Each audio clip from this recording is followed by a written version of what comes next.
ஒரு படத்துக்கு இது ஒரு படம். இந்த படத்தால் எர்த் ஷேக்கிங்னு வாங்க, பூமியை அதிர்ற அளவுக்கு இந்தியாவில் எந்த மாற்றமும் ஏற்பட போகிறதில்ல. தமிழ்நாட்டில் 2-3 மாதத்தில் வரக்கூடிய தேர்தலில் இந்த படம் வெளிவரதால பெரிய மாற்றங்கள் எதுவும் யார் ஆட்சிக்கு வராங்க அல்லது வரப்போகிறாங்கன்றது இந்த படம் ஒன்றும் தீர்மானிக்க போகிறதில்ல. இந்த படம் வரதால பிஜேபிக்கு ஒன்றும் அப்படியே 50 சீட்டு வரப்போகிறதோ அல்லது இருக்கிற 4 சீட்டு சைபராக போகிறதோ கிடையாது, எதுவுமே கிடையாது. அந்த அளவுக்கு உறுதியா இருக்காங்க. படத்தை வெளியிடக்கூடாது. என்னங்க இது ஒரு சினிமாங்க. ரெண்டாவது நல்லா கவனிங்க, இந்திய அரசாங்கத்துடைய கொள்கைகளுக்கு எதிராக முக்கியமான விஷயங்கள்ல, குறிப்பாக தீவிரவாத தடுப்பு, ஜம்மு காஷ்மீர் பிரச்சனை, மாவோயிஸ்ட் பிரச்சனை, இந்த எந்த பிரச்சனையிலையும் இந்திய அரசாங்கத்துடைய, மத்திய அரசாங்கத்துடைய, மோடி அரசாங்கத்தோட கொள்கைகளுக்கு எதிரானவர் அல்ல விஜய். அவர் நடித்த எல்லா படங்களும் இந்த பிரச்சனைகள்ல இந்திய அரசாங்கத்தோட கொள்கைகளை பிரதிபலிக்கக்கூடிய ஒரு கதாபாத்திரம் தான். உதாரணத்துக்கு 1 லட்சம் பேர் கொண்டு இருக்கக்கூடிய ஒரு ராணுவம் செய்யக்கூடிய வேலையை ஒரு ஆளை போய் துப்பாக்கி எடுத்து டும் டும் டும் டும்னு சுட்டுட்டு தீவிரவாதிகள் எல்லாம் அப்படியே அலைய தூக்கின்னு தனி மனுஷனா வேன்ல இதில் ஹெலிகாப்டர்ல வருவாரு, இல்லை விமானத்தில் வருவாரு, இல்லை சப்மரீன்ல வருவாரு. பீஸ்ட் படத்துலலாம் பாகிஸ்தான் உள்ளே என்டர் ஆயிடுவாரு. சீன் பை சீன் இது ரீமேக் படம், ஏற்கனவே வெளியான படம். சரியான வார்த்தை சொன்னீங்க. ஏற்கனவே வெளியான ஒரு படத்தோட காப்பி, ரீமேக். பாமரனுக்கு புரியுற மாதிரினா காப்பி பண்ணிருக்கீங்க நீங்க. இதுல என்ன தேச பாதுகாப்பு ஆபத்து இருக்கு? தேசிய விருது அவார்டு வாங்குச்சு. இதுல என்ன அந்த படத்தை பார்த்து பயப்படுற அளவுக்கு மோடி கவர்மெண்ட்டுக்கு என்ன வந்தது? நான் நேற்று வரை என்ன நினைச்சேன்னா, சிவா இது பிரைம் மினிஸ்டர் லெவல்ல இதெல்லாம் கேண்டு 1000 வேலை இருக்குது, இது ஒரு படம், இது இன்னத்தை பெருசா அப்படியே புரட்டி பார்த்துட போகுது, பிஜேபிக்கு என்ன இழப்பு வரப்போகுது அல்லது என்ன லாபம் வரப்போகுது, எதுவுமே இருக்க போதில்லை. இது போய் இவங்க பிரதமரை வரைக்கும் இழுக்கிறதெல்லாம் அபத்தமானது நினைச்சேன். ஆனா இன்னைக்கு காலையில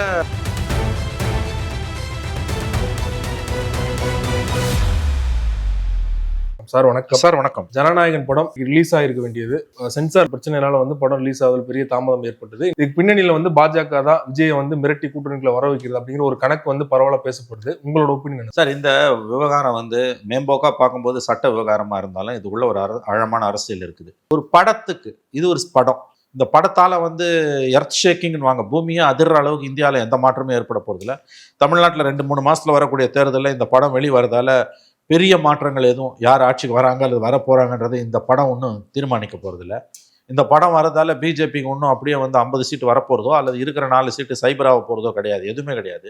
துஷார் மேத்தாவை எந்த கேஸில் கொண்டு நிறுத்துறாங்க அவங்க? அவர் இந்தியாவோட ப்ராக்டிஸ், அவர் ரேங்க் படி நம்பர் 2 லீகல் ஆஃபீஸராக இருந்தாலும் நடைமுறையில் அவர் தான் நம்பர் 1 லீகல் ஆஃபீஸர். அட்டார்னி ஜெனரலுக்கு பதிலாக அவர் தான் எல்லா வழக்கிலையும் ஆஜராகிறாரு.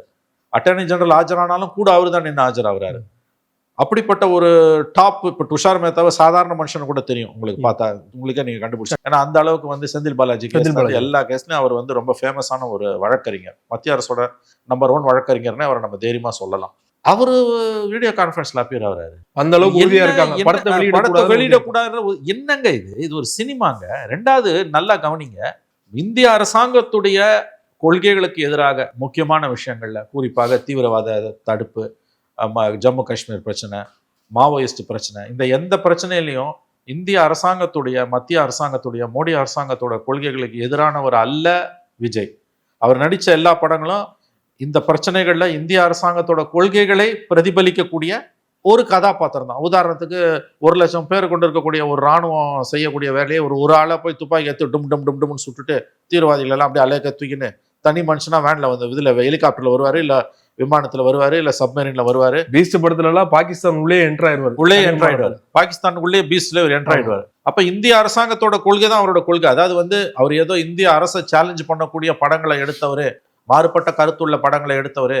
அதனால அவருடைய படங்கள்ல இந்த கட் பண்ணணும், இந்த சென்சாருக்கு நம்ம கத்திரிக்கோலை போடணுன்ற அவசியம்லாம் எதுவுமே இல்லைன்றதுக்கு பாமரனுக்கு புரியறதுக்கு சொல்றேன். அப்படிப்பட்ட ஒரு நடிகர், அரசாங்கம் எதுவும் கமர்ஷியலா 500 கோடி படம் போட்டு எடுக்கிறவன் முக்கியமான விஷயங்களை இந்திய அரசாங்கத்தோட கொள்கைகளுக்கு எதிராக எடுத்தானா அரசாங்கம் அவனை விடுமா? சீன் பை சீன் இது ரீமேக் படம், ஏற்கனவே வெளியான படம். சரியான வார்த்தை சொன்னீங்க. ஏற்கனவே வெளியான ஒரு படத்தோட காப்பி, ரீமேக். பாமரனுக்கு புரியுற மாதிரினா காப்பி பண்ணிருக்கீங்க நீங்க. இதுல என்ன தேச பாதுகாப்பு ஆபத்து இருக்கு? தேசிய விருது அவார்டு வாங்குச்சு. இதுல என்ன அந்த படத்தை பார்த்து பயப்படுற அளவுக்கு மோடி கவர்மெண்ட்டுக்கு என்ன வந்தது? நான் நேற்று வரை என்ன நினைச்சேன், இதுக்கு பிரதமரோட தலையீடெல்லாம் இருக்காது, இது நாங்கள் இது சிபிஎஃப்சி போர்டில் சம்டைம்ஸ் இந்த மெம்பர்ஸ் உள்கூத்துல பண்ணுவானுங்க அந்த மாதிரி எதை. ஏன்னா 5 பேர் கிளியர் பண்ணிட்டு அப்புறம் திடீர்னு ஞானோதயம் ஒரு மெம்பர் ஏற்று பேசுறாரு. அது நல்லா கேட்டாங்க. அப்புறம் மெஜாரிட்டி படி தான் நீ போகணும், மைனாரிட்டி படி போகக்கூடாது. ரெண்டாவது, நாளைக்கு ஒன்ஸ் ஆர்டரை போட்டுட்டு திரும்ப திரும்ப எதுவுமே பண்ணீங்கன்னா தவறான முன்னுதாரணம். அந்த ஜட்ஜு கூட நீங்கள் சொல்லியிருக்காங்க. நான் நேற்று வரை என்ன நினைச்சேன்னா சிவா, இது வந்து பிரைம் மினிஸ்டர் லெவலில் இதெல்லாம் வந்து கண்டு 1000 வேலை இருக்குது, இது ஒரு படம், இது வந்து இன்னத்த பெருசாக அப்படியே புரட்டி பார்த்துட போகுது, பிஜேபிக்கு என்ன இழப்பு வரப்போகுது அல்லது என்ன லாபம் வரப்போகுது, எதுவுமே இருக்க போதில்ல. இது போய் இவங்க பிரதமரை வரைக்கும் இழுக்கிறதெல்லாம் அபத்தமானதுன்னு நினச்சேன். ஆனால் இன்றைக்கி காலையில் நம்முடைய மத்திய அரசு வழக்கறிஞர் உசேன் போல்ட்டை விட வேகமாக ஓடி போய் எதற்கு தடை கேட்டதும் மத்தியானம் நான் ஃபர்ஸ்ட் மண்டே கேட்டாரு, அதுல நீங்க சொல்லாதீங்க, நான் சொல்லிட்டேன்னு ஜட்ஜே சொல்லிட்டாரு. மதியம் வந்து உடனே வந்து துஷார் மேத்தாவை கொண்டு வந்ததும் எனக்கு புரிஞ்சிச்சு, இது கண்டிப்பா மோடி கவர்மெண்ட் விளையாடுது, இது ரொம்ப அபத்தமானது. இதை விட இதுக்கு இணையா இன்னொரு விஷயம் என்னன்னா, ஆக்சுவலா விஜயோட சேலஞ்சு சிபிஐ சம்மன் தான், இந்த படம் கிடையாது. இந்த படம் என்னைக்கு இருந்தாலும் வரதான் போகுது, மொத்தமா படத்தை தடை பண்ண முடியாது. ரெண்டாவது ப்ரொடியூசர் அவர் கிடையாது, அவருக்கு ஒன்றும் பொருள் இழப்பு கிடையாது. கடைசி படம்ன்றதுனால ஒரு எமோஷனல் அட்டாச்மெண்ட் இருக்கலாம், அவ்வளவுதான். கடைசி படம்ன்றது கூட ஒன்றும் ஃபைனல் தீர்ப்பு இல்லை, நாளை கூட ஒரு முடிவை மாற்றலாம். இந்த படம் வந்து இது சினிமான்றதை தாண்டி இப்போ அரசியல் களத்தில் இது வந்து ஒரு பெரிய பேசுபடு பொருளாக மாறிடுச்சு. அது எலெக்ஷன் இன்னும் 3 மாதத்தில் இருக்கிறதால தமிழ்நாட்டோட முக்கியமான ஜீவாதார பிரச்சனை இது. இப்போ காவேரி பிரச்சனை, முல்லை பெரியார் பிரச்சனை, அரசு ஊழியர் பிரச்சனை, செவிலியர் பிரச்சனை, தூய்மை பணியாளர் பிரச்சனை, பழைய ஓய்வு திட்டம் சரியா தப்பா, அப்புறம் சந்தி சிரிக்கக்கூடிய சட்டம் ஒழுங்கு, பெண்களுக்கான குற்றங்கள் அதிகரிப்பது, ஆணவ படுகொலைகள் அதிகரிப்பது, சாதிய வன்முறை அதிகரிப்பது, இதெல்லாம் இன்னைக்கு தமிழ்நாட்டோட பிரச்சனை கிடையாது. ஒரே பிரச்சனை தமிழ்நாட்டுக்கு, ஜனநாயகம் எப்போ ரிலீஸ் ஆகுது. படத்துக்கே பாஜக வந்து துஷார் மேத்தை வச்சு இப்படி டஃபா டீல் பண்ணாங்கன்னா சிபிஐ விசாரணை எவ்வளவு டஃபா டீல் பண்ணுவாங்கன்னு நீங்க நினைக்கிறீங்க?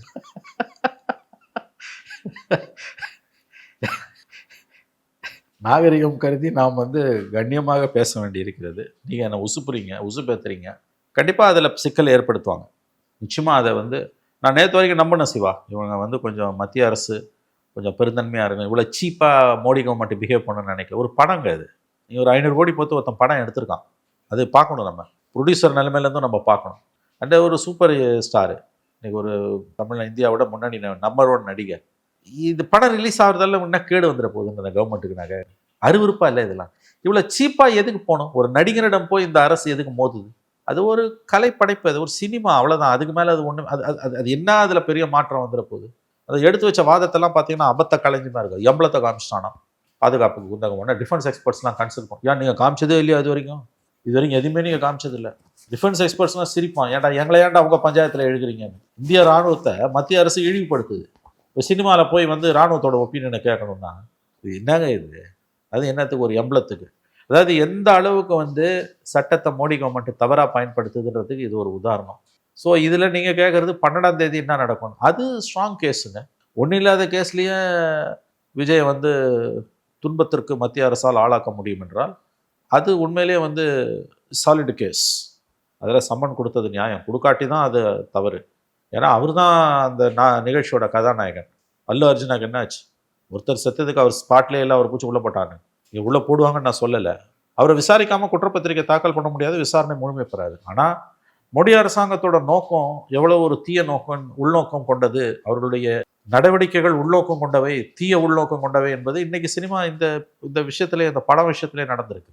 ஒரு ஆஃப்டர் ஆல் ஒரு சினிமா, அதுலேயே இவ்வளோ பண்ணுறவங்க ஒரு கிரிமினல் கேஸில் என்னெல்லாம் பண்ணுவாங்க. ஸோ கண்டிப்பாக விஜய்க்கான நெருக்கடியை அவர்கள் முற்றச் செய்வார்கள். ஆனால் என்ன வேணும் அவங்களுக்கு தான் தெரியல, மோடி கவர்மெண்ட்டுக்கு என்ன வேணும்னு தெரியல.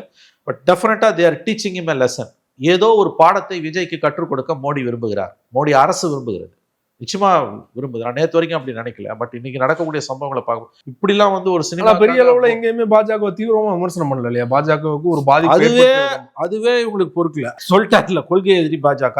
அவர் திட்டினது பூரா திமுகவை கொள்கை எதிரின்னு வாயளவுல நாம் கேவாஸ் சொன்னாரே வழிய, ஏங்க அவர் கட்சி ஆரம்பிச்சது பிப்ரவரியில, போன 24 இல்லை 2 வருஷத்துக்கு முன்னால. கொள்கை எதிரி பாஜக, அரசியல் எதிரி திமுகன்ட்டு எலெக்ஷன் 2 மாசத்துல கட்சி ஆரம்பிச்சு 2 மாசத்துல வந்த பார்லிமெண்ட் எலெக்ஷனை பாய்காட் பண்ணாரு. அவர் பார்ட்டிசிபேட்டே பண்ணல. உன் கொள்கை எதிரியை தோக்கடிக்கிறதுல உனக்கு ஆர்வம் இல்லை, அரசியல் எதிரியை தோக்கடிக்கிறதுக்கு ஸ்ட்ரைட்டா வந்துட்ட நீ. சரி, கொள்கை எதிரியை பத்தி இன்னும் பெருசா பேசினேன். திருப்பரங்குன்ற இஷ்யூவை பத்தி இன்ன வரைக்கும் கருத்து தெரிவிக்காத ஒருத்தர் தமிழ்நாட்டில் ஒரு அரசியல் கட்சி தலைவராக எப்படி இருக்க முடியும்? இவர் மறைமுகமா பாஜகவோட உறவில் இருக்கிறார் என்று நம்புவதற்கு ஏராளமான சந்தேகங்கள் எழத்தான் செய்கின்றன. ஆனா அவர் அளவுல அவர் எப்படி நினைக்கிறாரு, அவருடைய ஆதரவாளர்கள் சொல்றது என்னன்னா, நீங்க பிஜேபியோட நேரடியா பிஜேபியை எதிர்த்தா ஏற்கனவே பிஜேபியை எதிர்க்கக்கூடிய திமுகவுடைய அந்த வாக்குகள் தான் வந்து இதாகும். நாங்க எங்களோட அது திமுக தான் லாபமா போய் முடியும். நானும் பிஜேபி எதிர்த்தேன்னா அதனால நாங்க எங்க எதிரியா திமுகவை ஃபிக்ஸ் பண்ணிக்கிறோம். நாங்க வாக்குகள் வாங்குவதை பொறுத்த விஷயம் மட்டுமல்ல அரசியல். ஒரு பிரச்சனை இருக்குது சிவா, திருப்பரங்குன்ற மாதிரி இவ்வளவு பெரிய விஷயம் இல்லை. ஒரு கட்சி எப்படி கருத்து சொல்லாம இருக்கும்? அப்ப இவர் என்ன பிஜேபி இது வரைக்கும் எதிர்த்துட்டாரு, ஆனா அதுவே அவங்களுக்கு பிடிக்கல. 100 நாள் வேலை வாய்ப்பு திட்டத்தை பேர் பார்த்தா அது ஒரு வாய்ப்பு திறக்கலைங்க. 100 நாள் வேலை திட்டத்தை பத்தி எல்லா கட்சியும் கருத்து சொல்லிட்டாங்க. சீமான் கூட வந்து அதை வரவேற்று சொல்லிட்டாரு. ஆமா, அதுல ஒரு சிக்கல் இருக்கு, அதுல மாற்றங்கள் வேணும்ட்டாரு. திருப்பரங்குன்றத்துல ஒரு கருத்து சொல்லிட்டாரு. மற்ற கட்சிகள் எல்லாம் இந்த பக்கம் அந்த பக்கம் நிற்கிறாங்க.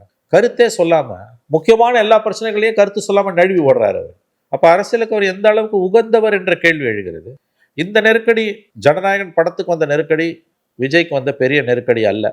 சிபிஐ விசாரணை தான் அவருக்கு இருக்கக்கூடிய மிகப்பெரிய நெருக்கடி. அந்த நெருக்கடிக்கு முந்தின நெருக்கடி என்று இதை நாம் எடுத்துக்கொள்ளலாம். இது வந்து ஒரு ட்ரையல், ரியல் மேட்ச் அடுத்த வாரம் தான் இருக்குது அவருக்கு. எப்படி இருந்தாலும் மோடி அரசு, மோடி, பிஜேபி விஜய்க்கு தக்க பாடத்தை புகட்ட விரும்புகிறார்கள் என்றுதான் நான் கருதுகிறேன். விஜய் அவர்களுக்கு ஆதரவா திரைத்துறையில இருந்தும் அரசியல் ரீதியாகவும் பலரும் வந்து ஆதரவு தெரிவிச்சிட்டு இருக்காங்க. ஆனா இந்த விஷயத்துல விஜய் அவர்கள் இன்னும் சைலண்டா தான் இருக்காரு, வாய்ஸ் அவுட் பண்ணல. அவர் பண்ணாலும் பண்ணாட்டியும் டசன்ட் மேக் சென்ஸ். சி, இது வரைக்கும் அவர் என்னங்க பிஜேபி எதிர்த்து பேசியிருக்காரு? கோர் இஷ்யூஸ்ல எல்லாம் அடைக்கி தானே வசிக்கிறாரு. நம் மாநிலம் சம்பந்தப்பட்ட பிரச்சனை, தமிழ்நாட்டில் இல்லாத ஒரு பிரச்சனையை இன்னைக்கு திருப்பரங்குன்றத்தில் நம்ம பார்க்குறோம். தாயா புள்ளையா பழகிட்டு இருக்க மக்கள் மத்தியில் வெறுப்பை விதைக்கிறாங்க. அங்கே இருக்கக்கூடிய மக்களை போய் திருப்பரங்குன்ற மக்களை பார்த்தீங்கன்னா அவங்க வந்து கொதிச்சு போயிருக்காங்க. இந்துக்களும் முஸ்லீம்களும் காலகாலமாக சகோதரிகளாக வாழ்ந்துக்கிட்டு இருக்கவங்க மத்தியில் பிரிவினையை தூண்டுறதுக்கு பெரிய முயற்சிகள் இன்று எடுக்கப்படுகின்றன. அங்கே இருக்கக்கூடிய மக்கள்கிட்ட எந்த விதமான வேற்றுமையும் குரோதமும் இல்லை. அப்போ வலியை போய் அது அங்கே திணிக்கப்படுகிறது. எல்லா கட்சிகளும் ஏதோ ஒரு ஸ்டாண்ட் எடுக்கிறாங்க. திமுக பாஜக ஏதோ ஒரு ஸ்டாண்ட் எடுக்கிறாங்க. நீ எந்த ஸ்டாண்டும் எடுக்காமல் சைலண்டாக இருக்க, கேட்டால் நாங்கள் அதில் பதில் சொல்ல மாட்டோம்னு வேற பம்புறீங்க. நம்ம இத்தனைக்கும் சிச்சுவேஷனல் கொஸ்டின்ஸே பேசணும். நாளைக்கு ஒரு பந்து கால் ஃபார் பண்ணுறாங்கன்னா கட்சி சார்பாக இருக்கக்கூடிய வர்த்தகர்கள் வந்து ஒன்று கடையை மூடுவான் இல்லை திறப்போம். பிஜேபிக்கு கடையடைப்பு கேட்குறாங்கன்னா திமுக சார்பு உள்ளவங்க எல்லாம் கடையை திறப்பாங்க தெரியுமா? நீ கடையை திறப்பியா மூடுவியா? தாவேக்கால இருக்கக்கூடிய வர்த்தகர்களுக்கு விஜய் கொடுக்கக்கூடிய செய்தி என்ன? அவங்க திறந்து வைக்கணுமா இல்லை மூடி வைக்கணுமா? இல்லை அவங்களே முடிவெடுக்கலான்னு விட்டுருவியா? அது எப்படி நீ கொடுப்ப இந்த விஷயத்தில் அவங்களே முடிவெடுக்கலான்னு? அப்போ உனக்கு ஸ்டாண்டே இல்லைன்னு வருது. ஸ்டாண்டே இல்லைன்னா அது ப்ரோ பிஜேபி ஸ்டாண்ட். அதனால ஒரு மனிதன் வந்து இன்டிசைசிவாக, அதாவது முடிவே எடுக்காமல் இந்த மாதிரி ரொம்ப நாள் ஓட முடியாது. அதாவது இந்த படத்துக்கு அவருக்கு ஏற்பட்ட கதி அவருக்கு பல உண்மைகளை உணர்த்தணும். அரசியலுக்கு வந்த பிறகு அதோட தாக்கம் உங்கள் படங்களிலும் இருக்கும், கண்டிப்பாக இருக்கும். இப்போ இது யார் பின்னால் வந்து இயக்குறான்றது உங்களுக்கு நல்லா தெரியும். இது படத்துக்கு மட்டும் இல்லை, நாளைக்கு இந்த படம் என்றைக்கும் எப்படியும் வெளியில் வந்துருவாங்க. நிரந்தரமாக தடுக்க முடியாது மோடி கவர்மெண்ட்டால், எந்த கவர்மெண்ட்டாலையும் தடுக்க முடியாது. கோர்ட் இருக்குது. இன்னும் கூடுதலாக சில கட்டு பண்ண சொல்லுவோம், அவங்களுக்கு கத்தியை போடுவோம், போட்டு ரிலீஸ் பண்ண போகிறானுங்க, அவ்வளோதான். என்றைக்கு தான் வரதான் போகுது. அது கமர்ஷியலாக அது சக்ஸஸ் ஆகும் நான் நம்புகிறேன். இந்த பொங்கல் ஹாலிடேஸை நம்பி மட்டும் அந்த படம் இல்லை. விஜயோட ரசிகர்கள் உலகம் முழுவதும் இருக்கக்கூடியவர்கள். இன்னும் சொல்ல போனால் பொங்கல் ஹாலிடேஸ் கழிச்சு ஒரு 15 நாள் பொறுத்து இந்த படம் வந்ததுனாலும் அது தன்னுடைய வசூலை எட்டும். ஏன்னா அந்த அளவுக்கு அவர் ஒரு பாப்புலர் ஹீரோ. அது வித் வெஞ்சன்ஸ் போய் மக்கள் பார்ப்பாங்க. நான் அப்படி தான் புரிஞ்சுக்கிறேன். அதனால் கமர்ஷியலாக இதில் ஒன்றும் சென்டிமெண்ட் கிரியேட் ஆயிடுச்சு. இது கமர்ஷியலாக இதை எடுத்த ப்ரொடியூசருக்கு லாஸ் வராதுன்னு நான் உறுதியாக நம்புகிறேன். ஏன்னா விஜய் வந்து அந்த அளவுக்கு ஒரு செலபிள் கமாடிட்டி. பிரச்சனை அவரோட அடுத்த கட்டங்கள் பற்றியது, அவருடைய அரசியல் பற்றியது, அவரோட வாட் இஸ் நெக்ஸ்ட். எல்லா பிரச்சனையிலையும் நீ வாய் மூடி நிற்போம், உனக்காக மற்றவங்க பேசணுமா? சொல்லுங்கள், வாய் திறந்து நாங்கள் சட்டத்தை நம்புகிறோம், இந்திய சட்டங்களை நாங்கள் நம்புகிறோம், நீதிமன்றங்கள் மூலம் நாங்கள் வந்து வெற்றியை நிலைநாட்டுவோம், நீதியை சொல்லு. எதையுமே அவர் சொல்ல மாட்டேன்றாரு. அவருக்காக மற்றவங்க எதுக்கு பேசணும்? அப்போ அந்த கேள்வி வரும். ரொம்ப நன்றி சார், உங்க நேரத்தை ஒதுக்கி சமாள அரசியல் திரும்ப பள்ளி விஷயங்களை பண்ண முடியும். மிக்க நன்றி.